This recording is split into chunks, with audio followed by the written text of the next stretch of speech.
Ky podcast vjen për ju me mbështetjen e X1, Philip Lane Residence dhe 1001 Solutions. Përshëndetje, jemi në podcast, jemi në radar. Ditën e sotme do të flasim për zhvillimet e fundit që lidhet Shqipëria. Me ne është bashkuar analisti i njohur zoti Merkoçi. Zoti Merkoçi, shumë faleminderit që jeni me ne. Faleminderit dhe juve. Zoti Merkoçi, do e nisim me një ngjarje që së fundmi ka marrë një vëmendje të shtuar, sepse flitet për një ide, siç është ajo e një shteti betashi në Shqipëri. Si ju duket kjo lloj ideje që duket se do të formalizohet shumë shpejt me shtatorin?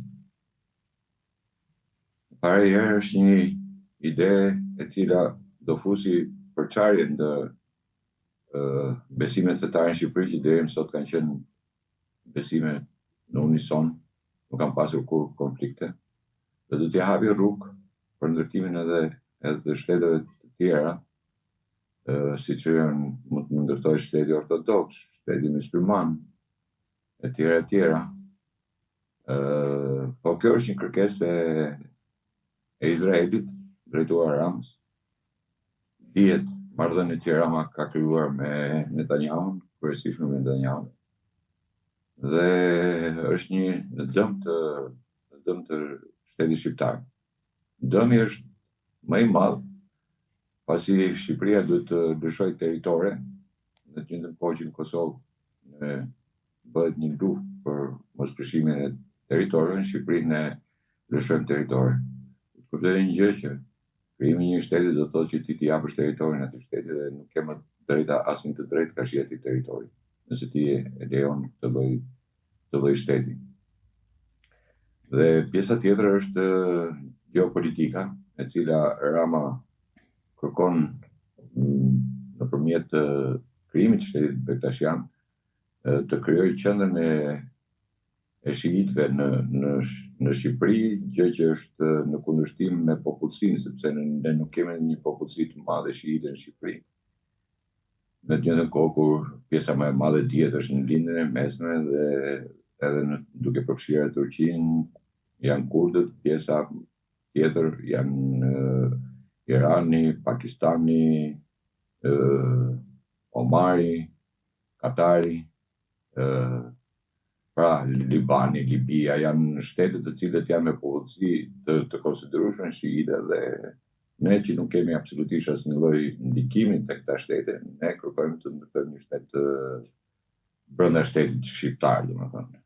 Dhe kjo i bie mirë politikës Izraelit për vetëm në arsye sepse ka pjesët që nesër Izraeli thotë kam bërë marrëveshje me shtetin shit, domethënë, me bektashit. Dhe nuk kam nevojë të bëj marrëveshje me shtetet e tjera. Në kohë që duhet të kuptojmë një gjë.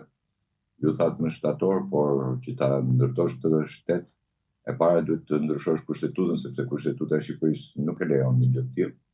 E dyta duhet të jenë vendet që duhet ta njohin shtetin e sajuar, themi. Dhe pjesa tjetër pastaj është fundi final, është një shtet që nuk është pjesë e OKB-s, nuk mund të quhet shtet dhe nuk mund të ketë funksionin e shtetit. Por një nga arsyet e tjera, e supozojmë që Rama pretendon të ndërtojë shtetin bektashi është sepse brenda shtetit bektashi nuk funksionon kushtetuta e Shqipërisë.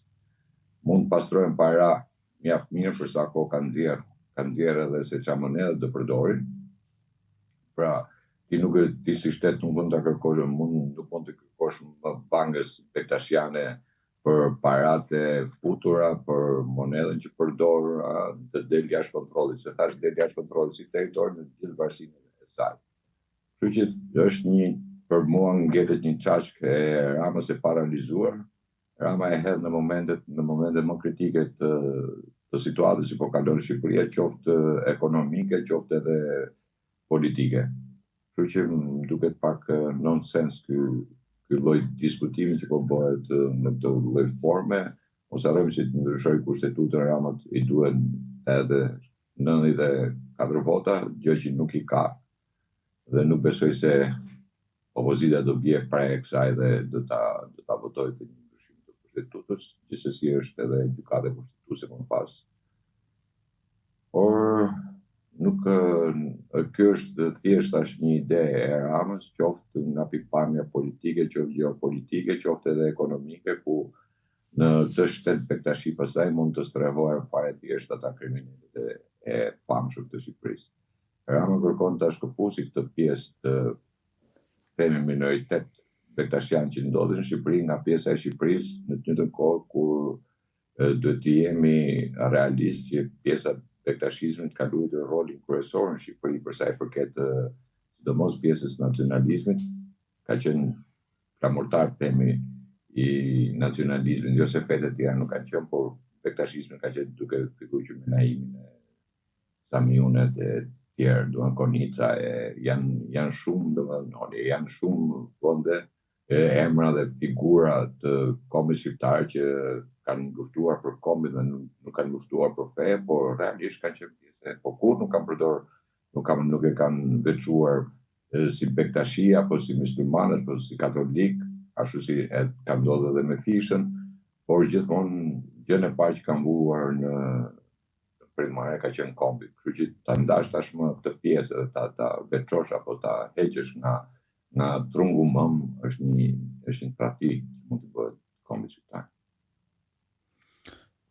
Ju e quheni tradhti, po ashtu thatë pak më herë që do ketë edhe përplasje mes feve tjera në Shqipëri. Pse lind edhe legitimiteti i këtyre feve tjera për kërkuar edhe ata një shtet autonom, një territor autonom brenda Shqipërisë më pas? Kthehet president?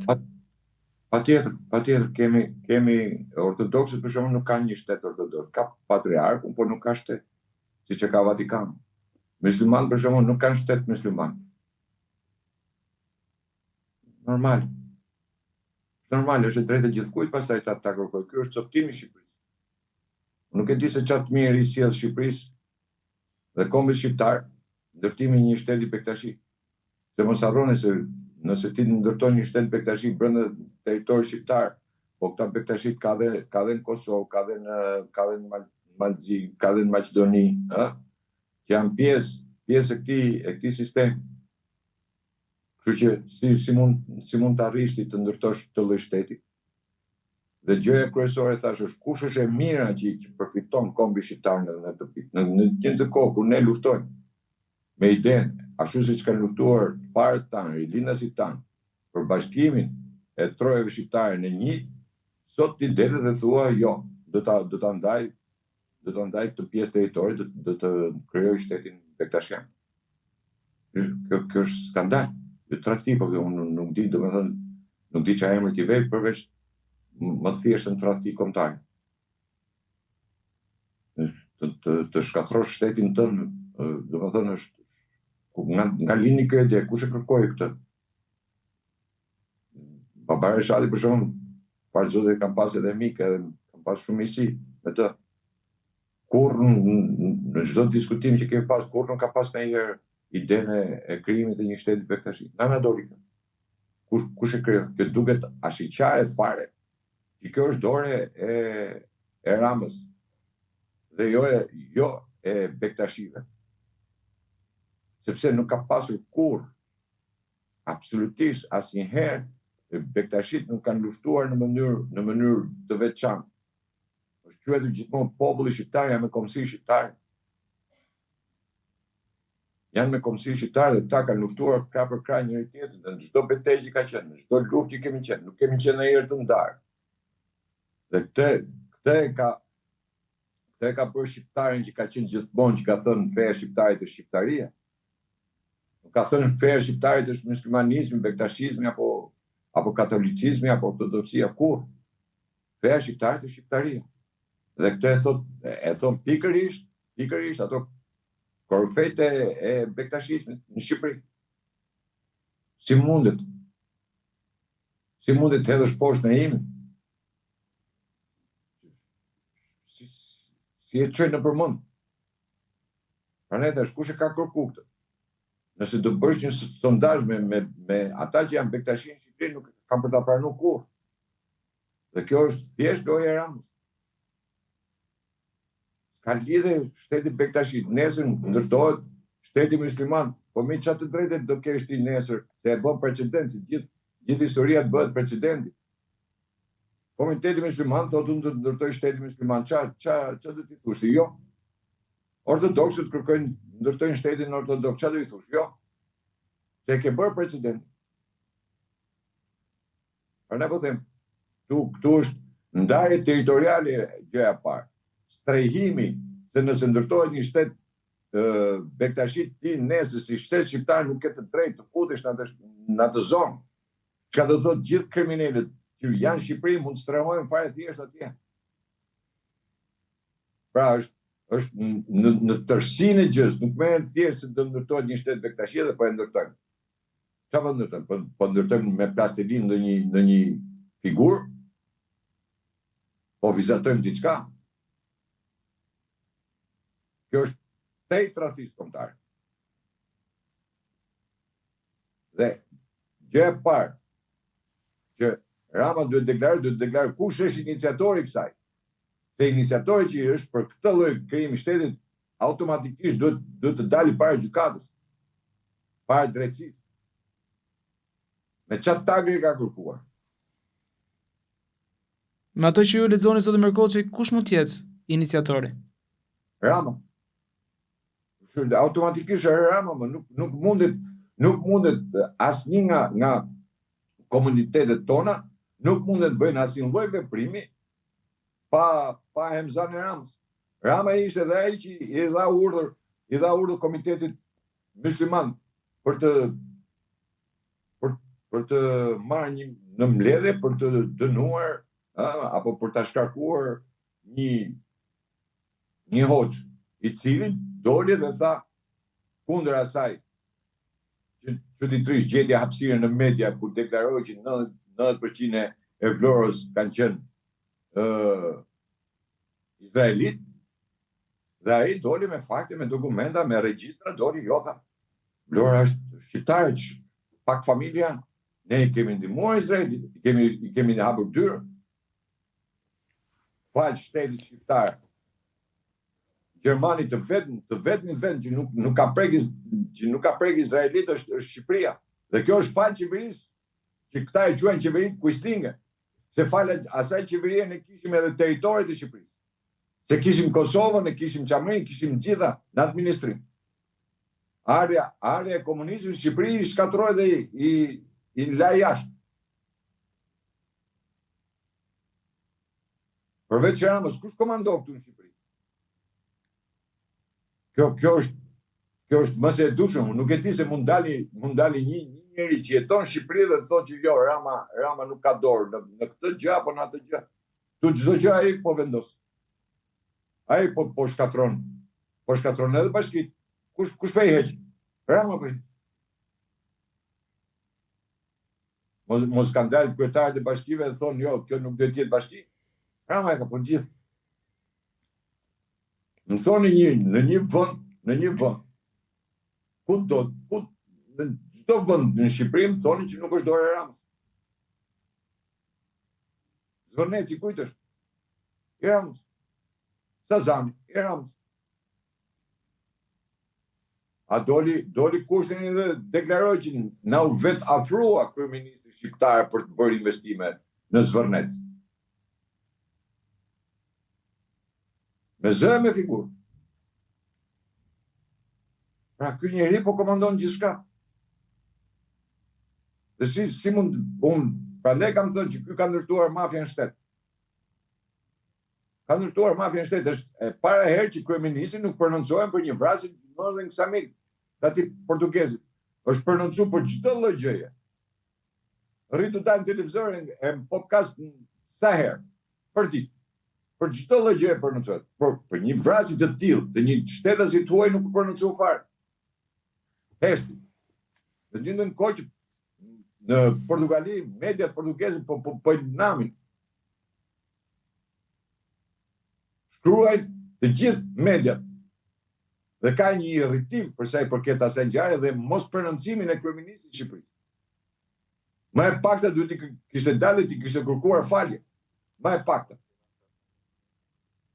Nërsa ai heshti fare total. Se për atë ngjarje që ndodhi atëherë tek lokali doli kryeministri, u prononcu. Për një vrasje që ndodh aty, nuk del kryeministri, nuk flet fare. Zdalin as ministrët, jo mo kryeministri. Zotë Mirkoçi, po komuniteti Bektasha i favorizon, i pëlqen kjo lloj ideje, jep një lloj integriteti, jep një lloj fytyre tjetër në sytë e botës, duke qenë se është edhe baza këtu pra në Shqipëri, kryegjykata botërore e Bektashinëve ndodhet këtu. Jo, kryegjykata botërore u vendos kryegjykata botërore sepse tash gjëja parë herë është historia dhe shqiptarët nuk njohin historinë edhe e quajnë se kryegjykata botërore prap është pikërisht tu. Në luftën që u bë në Turqi, kur Turku i përzuri, domethënë nga Turqia, tash ishin pjesa që kanë luftuar për kombin shqiptar dhe kjo pjesë që luftonte për kombin shqiptar erdhi dhe u instalua në Shqipëri, po jo se u caktua nga Bektashit, u caktua Shqipëria si vendi që të ishte kryegjykata botërore, duke qenë se erdhi dhe pikërisht ata duke qenë një komunitet shumë i mirë, erdhën në Shqipëri dhe vazhduan betejën në Shqipëri. Por kjo nuk do të thotë se Shqipëria është komuniteti i Bektashive. Pra themra e Bektashive, e Bektashizmit. Unë nuk e di se në Shqipëri për shembull janë ngritur Bektashit për Çenekalane, për shumë beteja që janë bërë. Absolutisht jo. Nuk e di se kur janë ngritur, a kanë bërë ndonjë luftë. Ne jemi i vetmi vend në botë që nuk kemi bërë asnjë luftë fetare. Deri sot ne jemi vend në botë që nuk kemi bërë luftë fetare. Pra ne jemi bërë katolik, kemi bërë musliman, kemi bërë ortodoks, kemi bërë Bektashi, pa asnjë lloj lufte. Na ka pëlqyer. Bektashizmi jemi bërë Bektashi, na ka pëlqyer. Katolicizmi jemi bërë katolik. Na ka pëlqyer ortodoksia, jemi bërë ortodoks, na ka pëlqyer muslimanizmi, jemi bërë musliman. Dhe ti po të shohësh, tu ka 500 fe që janë futur këtu në Shqipëri. E gjitha gjejnë vend. Se shqiptarët nuk kanë luftuar ndonjëherë për fe. Feja shqiptarët ka qenë kombi, ka qenë Shqipëria, nuk ka qenë feja. Dhe në herën e parë, para 2 vjet e ca që u hodh kjo ide, ishte vetë, po të shihni në sondazhet që u bën atkohë, ishte vetë Bektashit që nuk e pranonin një gjë të tillë. Ishim vetë ata që nuk e pranonin. Po kjo është thjesht se këtu vendos dikush dhe kaq. Pra, gjet një mond atje që u emrua atje, falë mbështetjes i dha Ilir Meta u emrua atje, dhe ai tash na është bë mik me Rama dhe po na kërkon shtet. E kërkon Rama dhe ai thot po. Tash si ndodhi me komunitetin musliman. Kështu që po ti marrësh Bektashit vet, nuk e pranojnë. Nuk e pranojnë në vetvete ata që të jenë të ndahen nga toka mëm dhe të dalin në shtet në vete. Nuk e pranojnë kurrë. Po këto janë pisliqe që bërë Rama dhe kaq. Zotë Mirkoçi, për të kuptuar akoma më tepër, do të jetë në e ngjashme me Vatikanin ky shtet Bektashi nëse formalizohet, apo më shumë e ngjashme me urdhrin e Maltës? Jo, është me Vatikanin. Me Vatikanin, pra ka territorin e tij, ka pasaportën e tij, ka bankën e tij, ka qeverinë themi të tij, çdo gjë e ka tij, brenda territorit të tij. Por mos harroni se Bektashit kanë të shtrirë në të gjithë territorin e Shqipërisë. Çka do të thotë që nesër ai do të vej kufit, sepse është shteti i tij pastaj. Do të vej kufit dhe ti nuk mund të kalosh. Kujtohet kur kam qenë në Izrael, kur kaloje nga Izraeli, u fuqe në Palestinë, pastaj u fuqe prapë në Izrael, me rrypa. E kupton? Se pra ne po them është një çmenduri. Më mirë po të themi është një çmenduri ta mendosh. Jo ta zbatosh, por ta mendosh është një çmenduri. Se një shtet ka territorin e tij. Vatikani ka territorin e tij. Futen dot italian në Vatikan? Nuk futen dot. Bëjnë kontroll dot në Vatikan, nuk bëjnë dot kontroll. Se është shtet tjetër. Pra ne ta thash edhe të punën e kriminalave. Atë punë e kriminalave nëse do të shkojnë strehohen aty, dhe ti s'ke asnjë lloj të drejtë të futesh brenda. Qoftë edhe për kontroll. Nesër ajo portë që është sot e hapur, që mund të shkojnë musliman, katolik, ortodoks, çdo njeri nesër do jetë në ushtar. Se do ketë edhe ushtrinë e vet.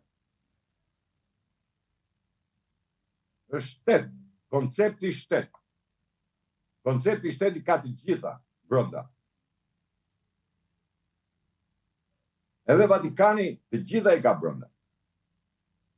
Me ministra, me qeveri, me banka, me roje, me ushtri, aq sa ka ushtri, kuptojmë drejt. Por një italian nuk mund të shkojë të hapi derën e Vatikanit dhe të futet brenda Vatikanit. Se është shtet. Po thash, gjëja më kryesore pastaj është që do të shkojë në OKB për të njohur. Po kush e njeh OKB? Do bëhemi lolo e dynjas, e gjithë botës, do na përqeshi gjithë bota me këtë që bëjmë. Dhe do bëjmë armiqësi të gjithë vendet e lindjes do i bëjmë armiqësi.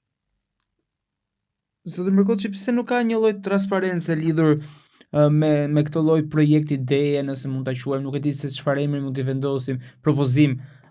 Duke qenë se lajmet e fundit dhe zhvillimet e fundit, siç ishte prerja e parave, koha kur mund formalizohet, ne i marrim nga mediat e huaja, një media franceze publikoi së fundmi. Po sepse edhe media franceze që e publikoi nuk e publikoi kohët e para për ta bërë sa më publike, një e parë dhe e dyta shifnin pak emra të cilat qarkullojnë emra të cilat do jenë themi ambasadorët e bektashizmit në Europë. Shifnin pak me kujdes emrat e tyre dhe do shifnin se çfarë lloji emrash janë. Pra qysh këtu. Dhe ajo që thash në fillim, kush e ka ngritur dhe ka propozuar këtë ide? Të dali dhe të deklarohet. Se ai mondi nuk i ka aq me e bëhat punë. Se ka atë forcë. Dhe unë po them, i vetmi njeri i cili e ka propozuar këtë lloj skeme është vetëm Edi Rama. Absolutisht asnjë tjetër. Absolutisht asnjë tjetër. Se nuk ka forcë si komunitet të kërkoj një shtet brenda shtetit. Asnjë nga komunitetet tona nuk e ka atë forcë. I vetmi njeri e ka vetëm Edi Rama. Dhe thash, jo pa qëllime kam quajtur që ky njeri ka ndërtuar mafia në shtet. Nuk është narkoshtet, ky është mafia shtet. Ky është projekti i coptimit të Shqipërisë, i zbrazjes së Shqipërisë. Ky është projekti i cili nesër do sjellë kolon në Shqipëri.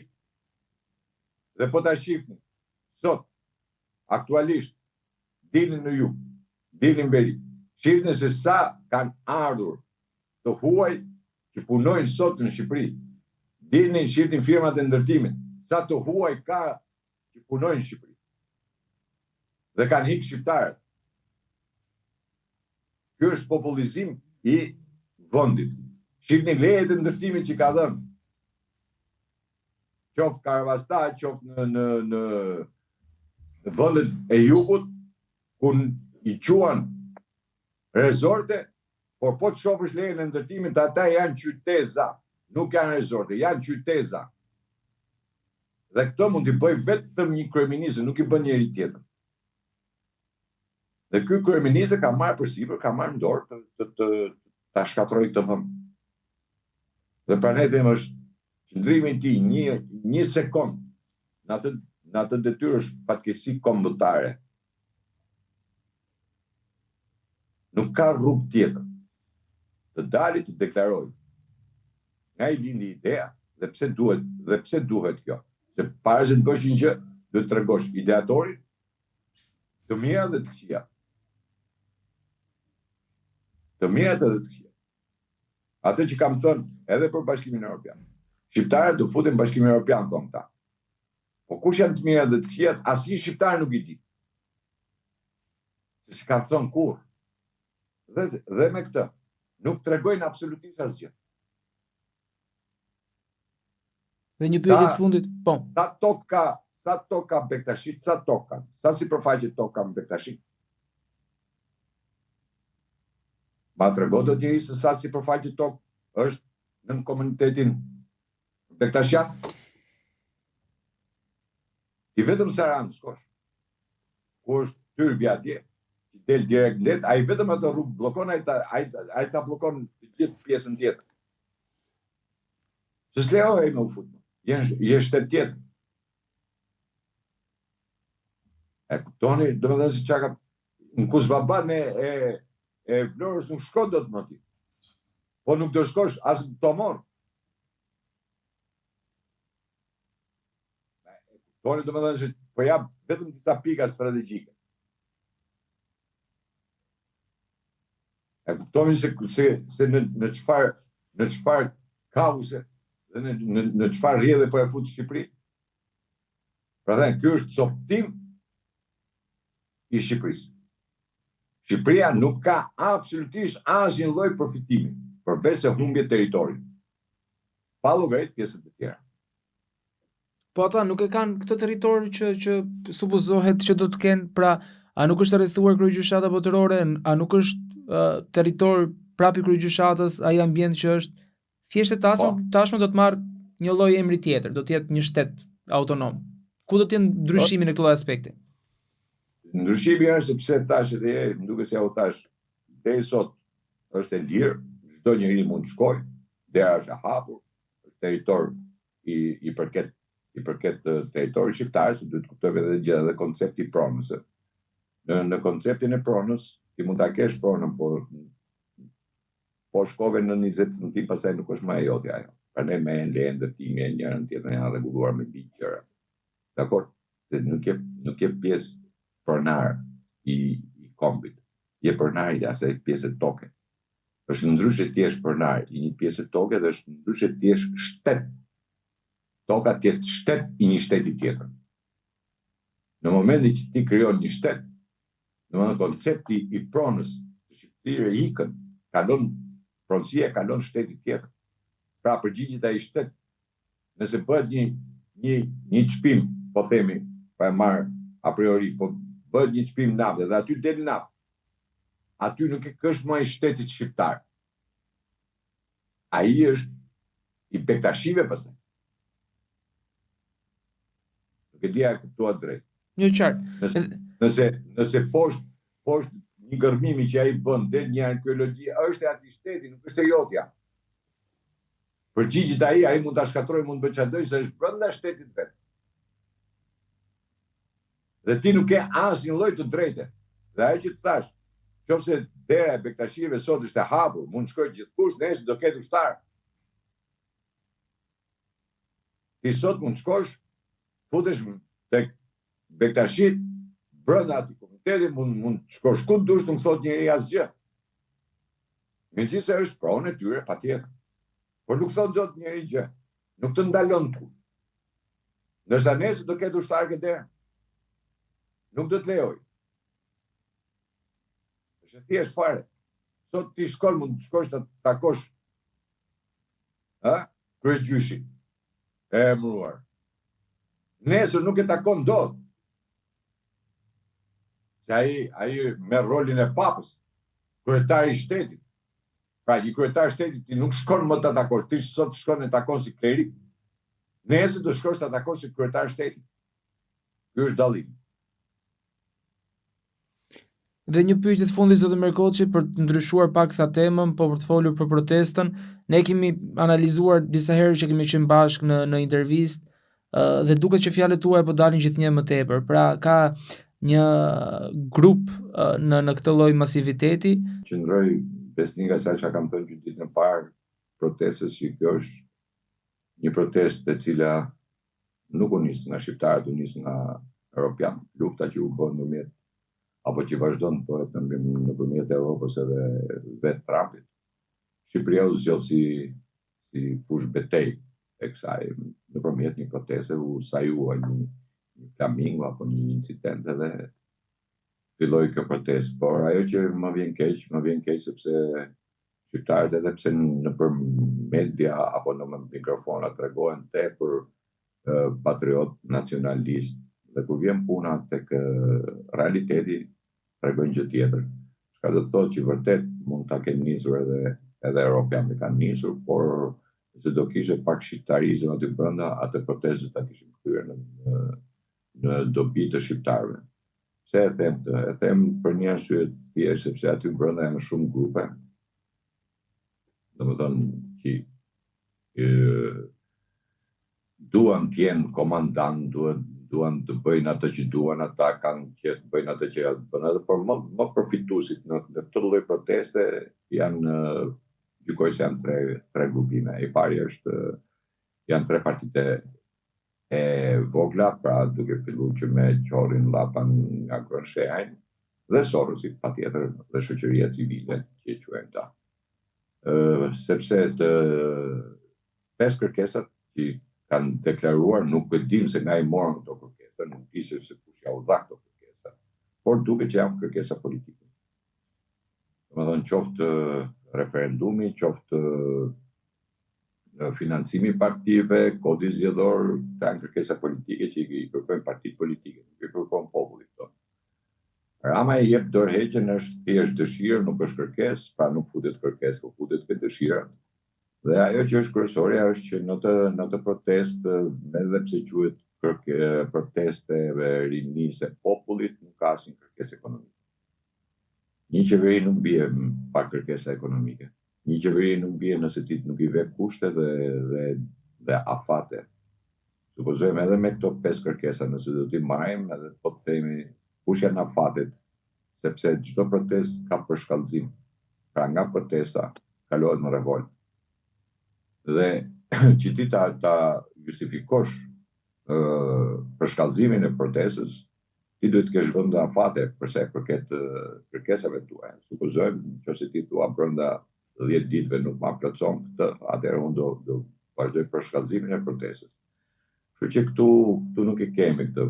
Ajo grindja që është mes grupeve rivale i quajmë, është qysh ditën e parë, nuk është erdhi momenti fundit mas kaq ditësh, 70 sa ditësh, fillun i ran nervat si duket edhe ishte ajo pjesë pastaj ku përdor ajo lloj aty brenda protestës, po aty në protestë gjithmonë është e pranishme dhuna, sidomos tek pjesa e mikrofonit, ku çdo njeri që flet aty duhet, nuk di se si e kanë zonë, merrem me të po, i vetëm i shoh nga larg, domethënë që zgjen kripen po e shtyren.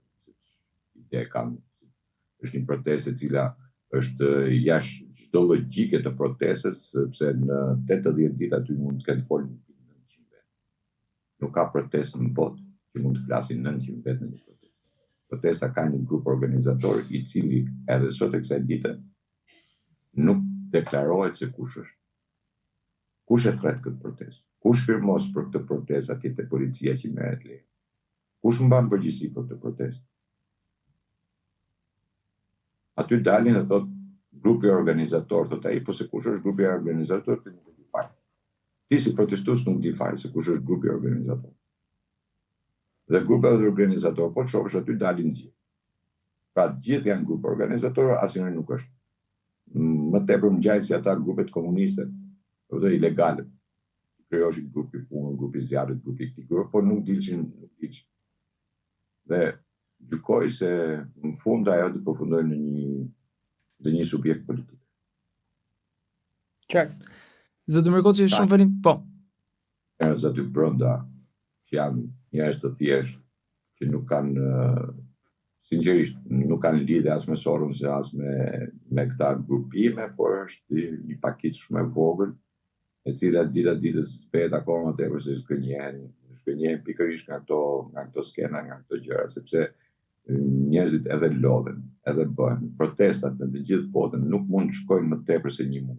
Protestat po shkojnë më tepër, ja u kam thënë edhe herë tjetër. Nëse kjo në qysh në fillim ju thash, nëse kjo protestë në një emision tjetër kemi diskutuar, kam thënë nëse kjo protestë kalon muajin, atëherë kthehet në rutinë. Nuk ka koncept, nuk ka kaos, nuk ka frymë. Në një protestë bëhet thirrje, hajtin në protestë, do të thotë se fajin e ke ti që nuk të vinë. Mi po kujt ja kërkosh këtë? Kush është grupi organizator aty? Dihet se kush është. Gjithë janë anonim. Pra, aty është një organizim që organizu. Qartë. Zoti Mirkoçi, shumë faleminderit që ishit me ne në këtë intervistë. Faleminderit shumë për kohën. Faleminderit edhe juve.